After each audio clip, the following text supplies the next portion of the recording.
Hey there and welcome. I am so glad to have you with me today.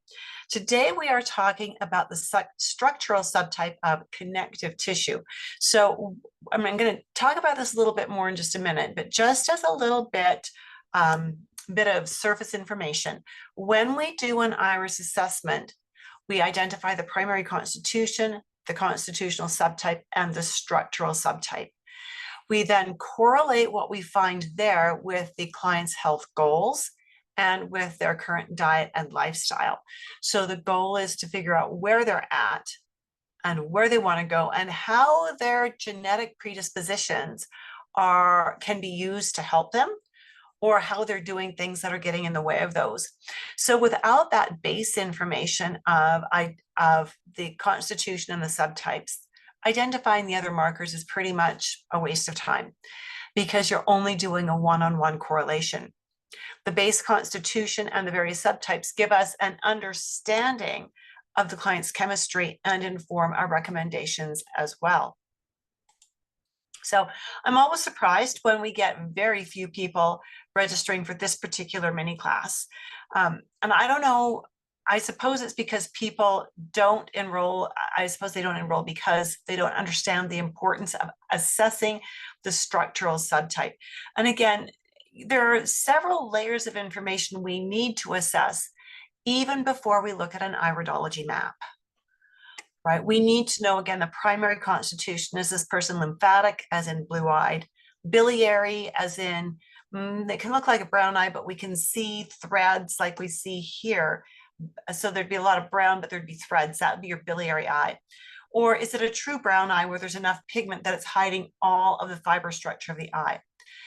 We need to know that, right? That gives us a truckload of information about their inherent predispositions. And that lays the foundation that we're going to build on. Then we need to know their constitutional subtypes. And there's several of those. We're not going to even touch on them today. Just know that an eye can have more than one constitutional subtype. And these, again, teach us more about the inherent chemistry of the person, where their functional strengths and challenges are as well. Lastly, we need to assess the structural subtype. And that's what we're talking about today when we talk about the structural subtype of connective tissue. There's actually 4 structural subtypes. We're only going to touch on one of them today. And so this is talking about how the fibers are sitting in the eye. So, we start out with the overall color, then unique color patterns, and then how are the fibers sitting. This teaches us more, these fibers, the fiber structure teaches us more about the metabolic function and also about the structural integrity of how a person is put together. That could be really important. When you've got just the constitutions and the 2 layers of subtypes, so you know the base color, you know their constitutional subtypes, and you know their structural subtypes, you already know volumes about your client. You know so much that you will know from there what questions need to be asked. And when you layer this up with what the client wants help with, you will be able to create very specific questions to ask them that are relevant to them. And you'll be able to give them precise, individualized recommendations. How many of you are practitioners and you either use a very detailed questionnaire with your clients, or you've gone to practitioners who have used detailed questionnaires? If you have, just do a raise hand in the comments box. Do you do that, or have you had that done to you? Have you? It's so common, right? So common. I'm now to the point where if I go somewhere and they give me one of those really stupid long questionnaires, that was a very biased, judgmental statement, by the way, I will give the least amount of information possible. Yes, no, cross it off, whatever, because I want to talk. I want to know that my practitioner is hearing what I'm saying.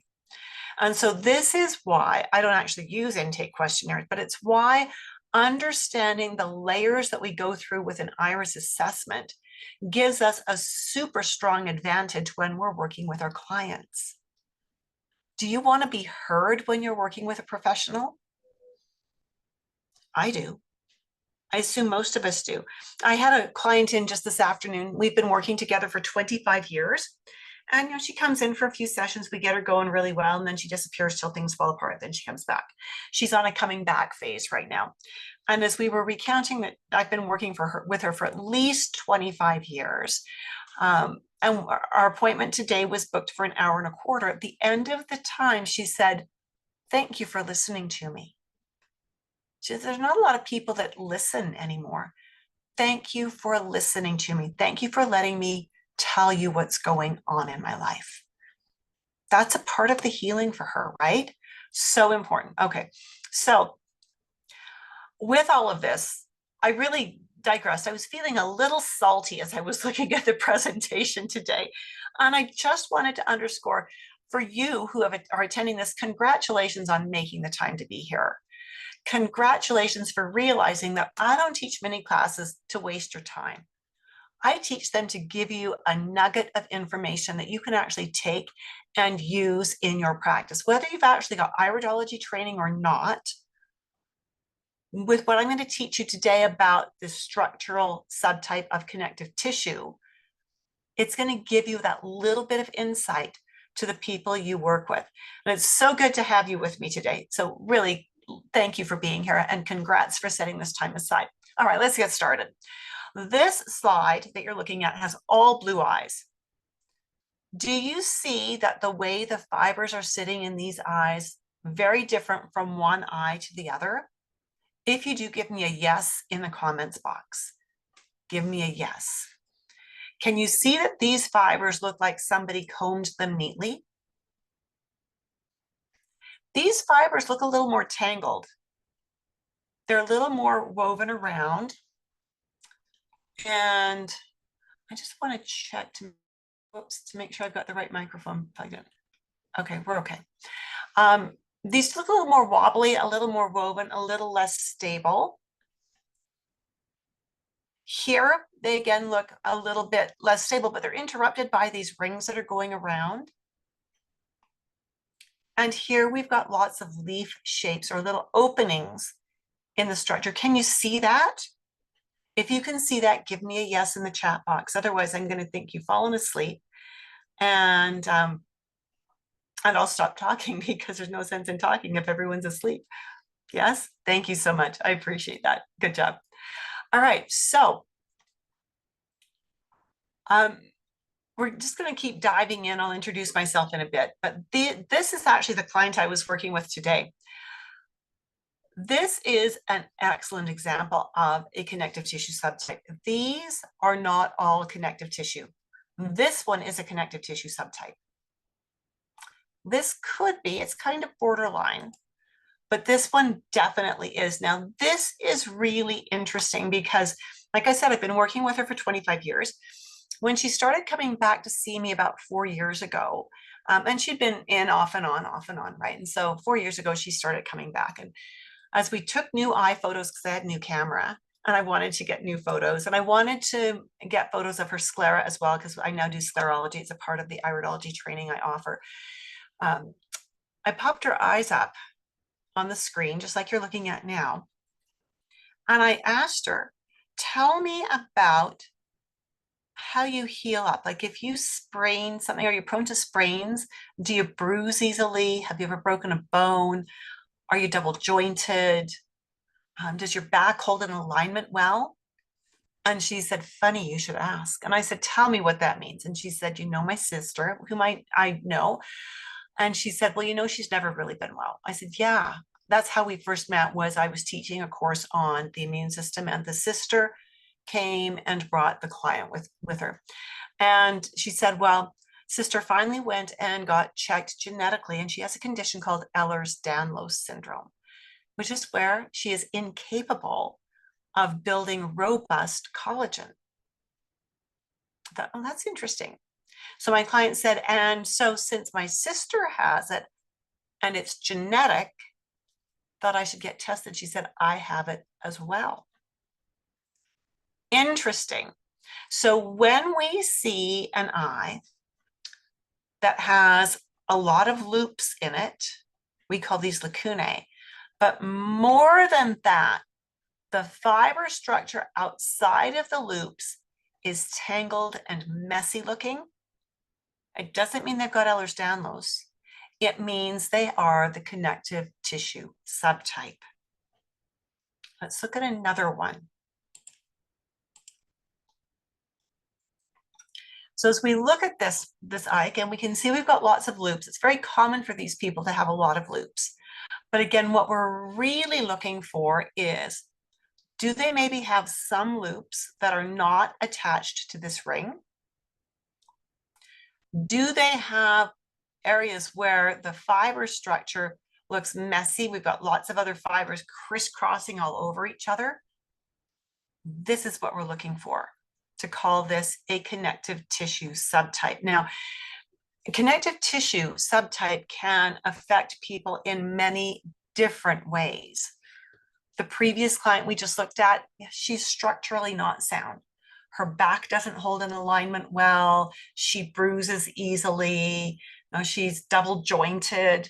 So she doesn't hold structure well. The client that we're looking at now, her biggest challenge was actually with digestion and assimilation of nutrients.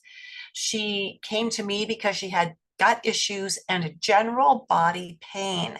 So she had systemic inflammation, which there's other things in her eyes that suggest that that would be her chemistry.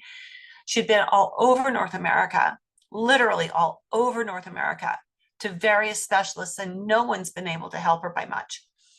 When I looked at her eye photos, she has nutrition training, so she knows what generally good nutrition is. She just didn't know how to apply that information to what she needed, right? So as I looked at her eyes and I saw how much of her eyes have tangled fibers, I knew instantly that her connective tissue is not strong. So again, gut issues and body pain. So when we're working with gut issues and body pain, we know we've got to work with digestion. We've got to work with the integrity of the entire GI tract. We probably have to do a whole lot of biome correction. And we need to offer digestive support and things that will help her body reduce inflammation, because inflammation is going to break down tissue eventually, right? Right. So Jill is saying interesting. Jill, expand on that. What are you finding interesting? Share it with me if you would, please. Help me see what you're thinking so I can build this out and make it even more useful for you. So as we look at these eyes, again, they give us a tremendous amount of insight if we looked at her basic constitution, which we're not going to consider right now. Her constitutional subtypes, and then her structural subtypes. It gives us so much information. And Jill is saying the fact that the gut is involved as well. There's been so much research in about the last 15 years about how deeply involved the gut is with everything that goes on. Absolutely everything. All right, so my name is Judith Cobb. I got into holistic healing decades ago. I'm just trying to think. I actually started getting really interested in holistic healing, only I didn't know that's what it was called, when I was in high school. Here where I live, midwifery was illegal back then. And for some reason, I've always been fascinated with pregnancy and childbirth. I wanted to be an obstetrician, but I realized that wasn't going to work well because I also wanted to get married and I wanted to have a lot of kids of my own. You can't really be delivering babies when you've got a lot of kids at home that need you too. So I was really interested in following the story of a midwife here in Calgary, actually a medical doctor here in Calgary, who was run out of town because she was in support of home birth. So she basically lost her license to practice and was forced out, which was very, very sad. A few years later, when I graduated, I had high school, I was having some health problems and the doctors couldn't quite figure it out. I started getting interested in things like cooking with whole wheat, which a lot of people think is nasty. Now, I disagree. I don't think it's as bad for people as they think it is. For most people, I got interested in nutrition and eating better, more fruits, more vegetables, just eating less processed foods. And that was pretty radical back then. To think like that, you were either a hippie and smoking something that back then was probably illegal, or you were just weird. And I was in the just weird category, right? And so then I happened to meet this guy, and he knew a little bit about this kind of stuff, and his mom knew some stuff. She was a lay trained iridologist, and I fell in love with this guy, and we got married, and we just celebrated our 44th wedding anniversary. So we're pretty stoked about that. But over the years, that jump start that I got with my mother-in-law was something that I've never looked back on. I dropped out of university, was supposed to be a school teacher, was really close to graduating. And I thought, you know what? I love children, but I don't think I love other people's children enough to spend all day, every day with them for 9 or 10 months of the year. So I started pursuing training and practical application information with natural healing and holistic health.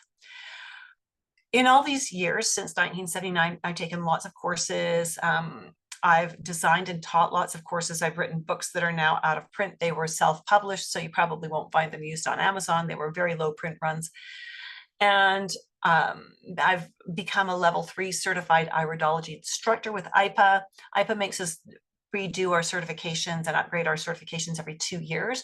So I've actually been a certified instructor for more than since 2024, January 2024, I promise. I've been a certified instructor for several years.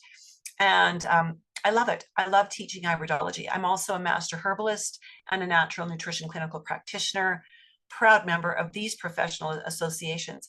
And I think this is really important because when we are doing iridology, we are assessing a client's health where they're at, and we are and then we need to make recommendations. So if you want to practice iridology, you need to have a skill set of recommendations that you can make. And so nutrition and herbs work really well. Just notice that didn't update this slide, so we're going to skip it because, whoops, just a minute here. No, we're good. Okay. What one of my students said about the iridology course that I teach: I took an iridology course from another school a few years ago, but I was left feeling inadequately trained and with no confidence in the material or my abilities to perform accurate assessments. Judith Cobb, on the other hand, is a wonderful instructor. She presents the material in this course in a concise, organized way. Every aspect of this iridology course is covered in detail. She clearly answers every question asked, no matter how trivial the student may think it is. Judith structures the classes in a way that makes them incredibly interesting. Clarification is clearly established through her instruction, discussion, and student participation. Upon completion of Judith's course, I feel very confident in my abilities and excited to offer iridology services to my clients. This course is an incredible value, highly recommended. Alrighty, so let's look at another case. So this is another client of mine, a female in her late 50s. We've again been working together for about a decade now. And her primary concern when she was on a bounce back in was that she'd gained weight and she was having joint issues. Her joints were getting achy, and she was about 30 or 40 pounds overweight. She'd really kind of packed it on. This is way before COVID, right? And so as we look at her eyes, and we see that some of the fibers in her eyes look fairly well organized. But if we take that step back, and sometimes the best way to look at an eye is to pull back from it, we start to see that there are patches, there are areas in her eyes where the fibers are very, very tangled. They're not well organized at all. So again, we know right from here that she has the connective tissue subtype. What does that mean? It means that she likely doesn't repair damage easily. She's going to need to be much more careful with her nutrition, with what she puts in. We're going to have to make sure her digestion is working well so that she can break it all down, and that her liver and her kidneys and her bowels are all working really well so she can get rid of the metabolic debris once her body's done with everything that created that debris. So that was where we headed with her. We did a lot of diet correction. Periodically clients slip, right? They slip off the rails. They can be really good for a couple of years.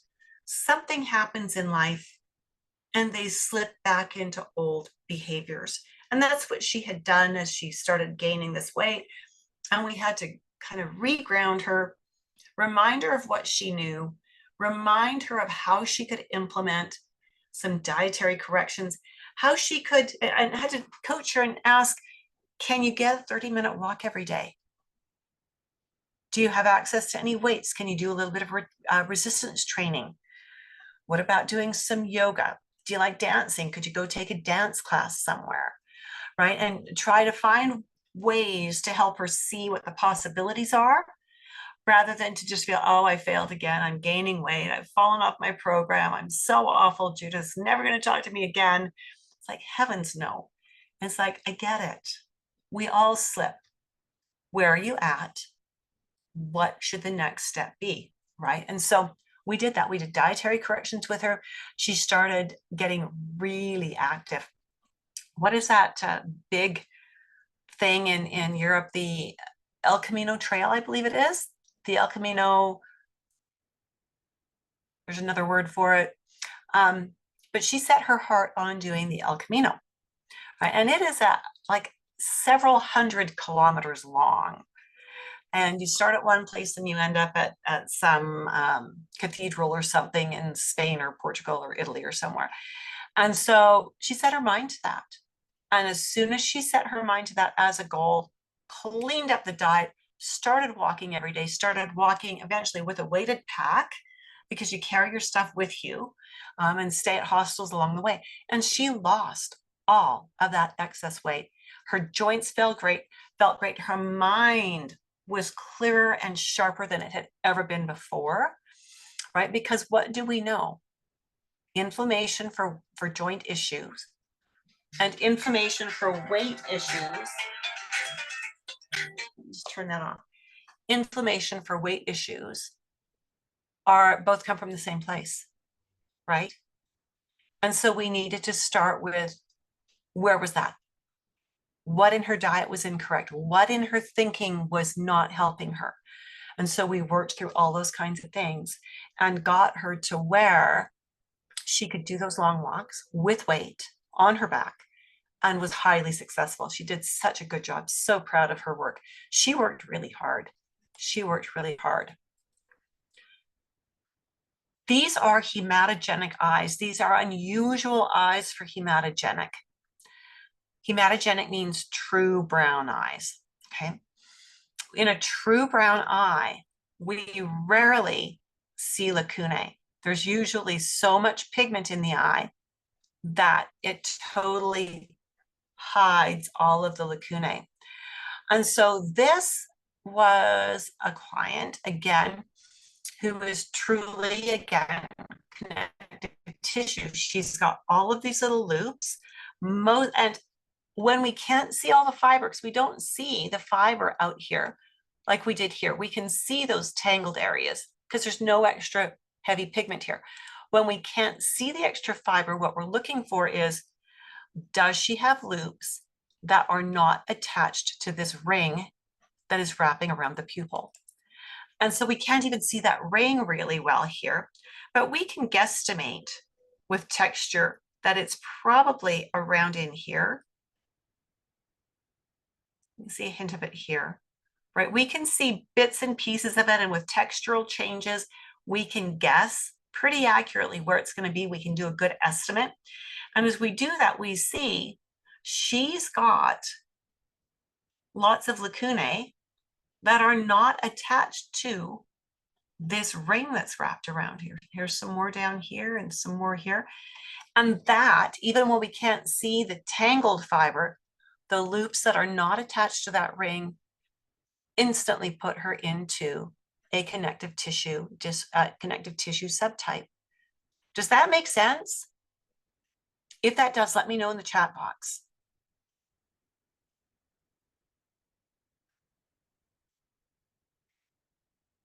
I want to make sure that you're catching the levels of the different types of connective tissue indicators that we can have here. Or are you thoroughly confused? And if you're thoroughly confused, there's no shame in that. Let me know so I can find another way to go over this. I want to reach through the computer and check your pulses here. Okay. All right. Here is another excellent connective tissue. Can you see how woven and tangled this fiber looks? If you can see that, give me tangled in the comments box. And I don't mark against you for spelling mistakes. Just saying. Can you see the way things are tangled? Melanie can see it. Good job. Thanks, Melanie. I appreciate that. Excellent. Everybody else? Martha, perfect. Nice. I love the way you spelled that, Martha. Good job.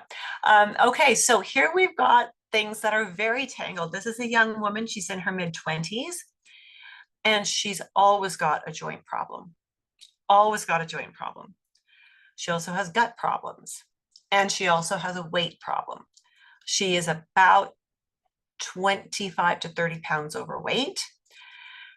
And she probably has PCOS from the symptoms that we are working on. I can't diagnose that, of course, but gosh, she's got all the symptoms. So as I look at this set of eyes, we need to work on her structure. But we can't just hammer her back into shape, right? We have to work on the digestion and her food choices in order to make sure she's getting the right building blocks to support her body and help her rebuild things properly, the best that she possibly can, right? I mean, we all know what the standard American diet is and that it is not a healthy program, right? We all know what I was reading the other day, and I saw a statistic on how much sugar the average person consumes per year.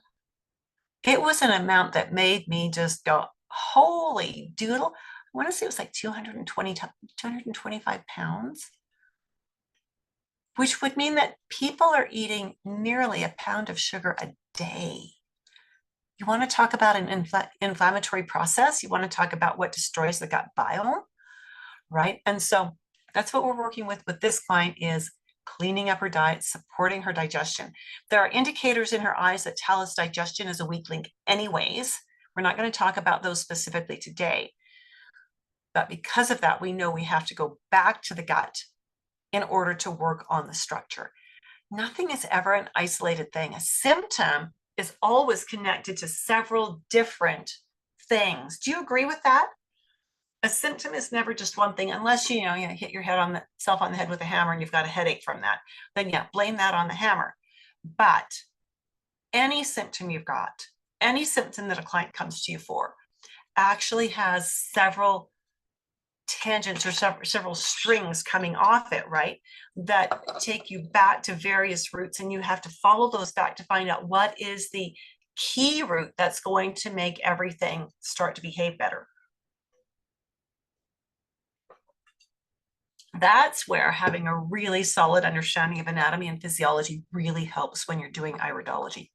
And it's one of the reasons why I always insist that students who are coming into my dynamic iridology course have an anatomy and physiology course under their belt before they come to me, right? Because I'm not going to take time to teach A and P. This is one of my graduates, Adam Zukauskas, and he's a naturopath and a herbalist in the UK. He said, having had comprehensive iridology training in the past, so he came to me already with iridology under his belt. The challenge was they taught him the nuts and bolts, but they didn't teach him the application. Okay. He says, I can attest that the dynamic iridology course is well-rounded and covers all the necessary basics, embellished with the teacher's own experience and discoveries. The course is taught from up-to-date information, and it is clearly apparent how much work she puts into staying in the forefront of iridology research. The hidden gem in this iridology course is the ongoing support that Judith kindly offers, and which I find to be an invaluable gift and resource.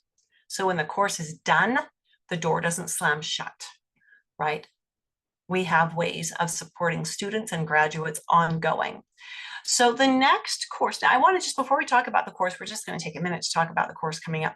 Any questions about what we've talked about today, about this connective tissue subtype? Give you just a minute. If you've got a question, just do a raise hand so I know to wait for you. And if we don't see any questions, we will continue on. I know it's about like a 15-second delay. All right, so it's looking like we're okay. So the next live course, a live webinar-based course, so you don't have to come to a class, it'll be delivered live on your computer, is starting September 11th. The class time will be 12 till 2:30 p.m. Mountain Daylight Time.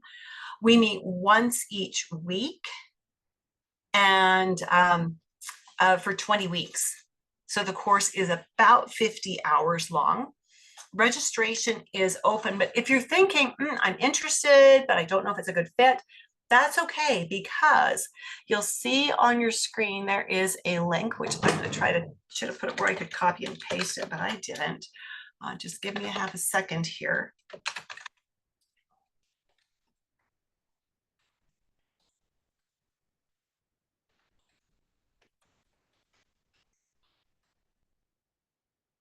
There we go. And we're just going to pop this up to everyone.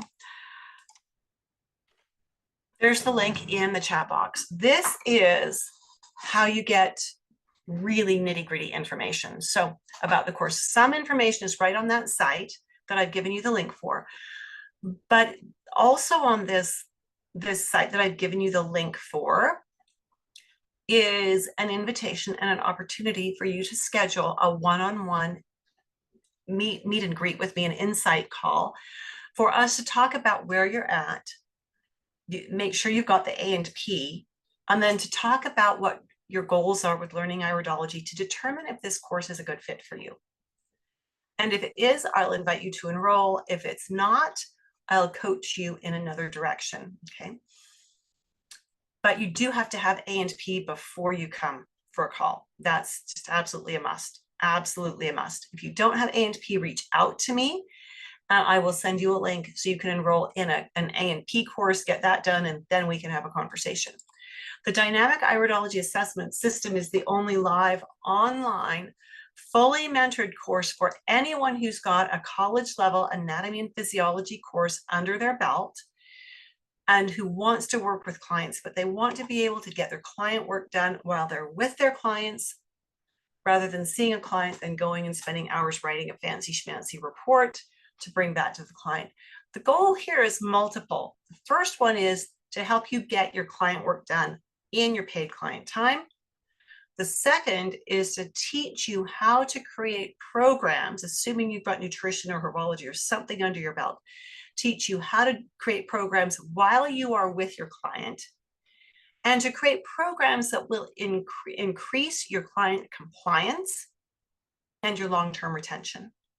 You've heard me talk about clients that I've had for 10 years, 25 years. I've got clients who've been with me since the very beginning, 45 years, right? So I will teach you how to do that using iridology. The goal, again, is to teach you constitutional iridology and how to use it confidently so that you can easily integrate what you already know about nutrition and herbology to confidently create doable client programs in your paid client sessions. Right on? How's that feeling? How's that feeling to you? So again, the next course is starting September 11th. Enrollment is open and we've already got some students in it. I only take 10 students per cohort to make sure that I have enough time to give each student the individual attention they need. And I invite my students to have several one-on-one sessions with me, one-on-one mentoring sessions throughout their studies and while they're in the certification process. So with that, my friends, I'm not seeing any questions come in. That was a very high level overview of the connective tissue subtype. Of course, in the dynamic iridology course, we go much deeper. We talk about what questions would you ask, what kinds of other symptoms might you see, what might be some recommendations you would consider making and why. And we obviously talk about how to integrate what you're seeing in an eye, not just their subtypes, but what you're seeing with what the client's symptoms are and their goals for their health. All righty. Well, with that, my friends, that's all I've got for you. Martha says thank you, and you're very welcome, Martha. So good to see you here today. And I hope you have a really great week. For those of you who are in my Facebook group, watch for the next mini class to be posted, the invitation for that. It should be posted on Saturday. And if you're not in my Facebook group but would like to be, then head on over on Facebook to Dynamic Iridology Assessment System for Health Professionals and ask to join. Anybody who's watching this on the replay, please remember to like it, share it, drop a comment, give it a like, whatever. Let me know that you've seen it. And even if you were with me today, pop on over to YouTube tomorrow and get in there and drop a like. Thanks so much and have a brilliant evening. We will talk to you soon. Bye for now.